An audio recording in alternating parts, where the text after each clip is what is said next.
Welcome back to Yahoo Finance Live. Well, it is masks off and vaccine requirements dropped. New York, just the very latest city to drop some of those COVID-19 restrictions as infection counts continue to decline. But that has put some small businesses in a tough spot. Let's bring in our very own Dani Romero, who's following that story for us. And of course, Dani, you've got small businesses or private businesses really who are still saying, I know the mandates are no longer in place, but we want to keep our own restrictions within our space.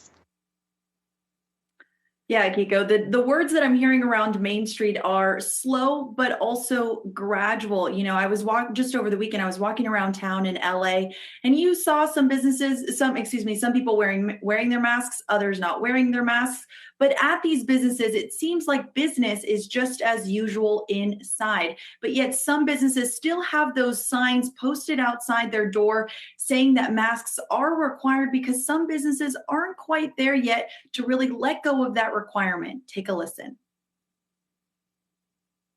And right now, we are going to be wearing masks at the locations, and I've discussed that with my staff at the same time, just because we want to ease into the situation, not just because everybody says go ahead and take off the mask and we take it off. We have to see what happens once the whole mask situation has taken place. And we just don't want to get too relaxed because customers are very, very strict. I have had customers that have called and say, are you wearing masks? Are you wearing gloves? Are you doing this? Are you going? Although we are going into that slowly, but they're very cautious.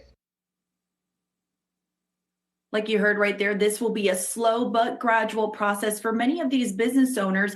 And in California, LA County has now will no longer require both vaccinated and unvaccinated people to wear their masks indoor in most indoor places. But also the city is also considering about easing other requirements as well as the vaccine verification at some businesses like at restaurants and bars. It's still unclear when that will really happen, but which differs to New York City, who also rolled back on their vaccine passport system. And according to the CDC, more than 90% of US populations can go mask free for those that live in areas to low and to medium COVID levels. But this also seems to be a play by ear situation, since most small business owners are the ones that had to really implement these requirements by local governments. They also were the ones that received a lot of this backlash as well. And so some owners are really hesitant to really, also be mask free. And they also told me that they really want people to be vigilant at this time. But some business owners really did told me that those ones that decided to keep those requirements say to me that when customers come in and they're not wearing a mask, they'll give them a mask. And they say that those customers are actually taking it and they're, no big deal at all. Akiko?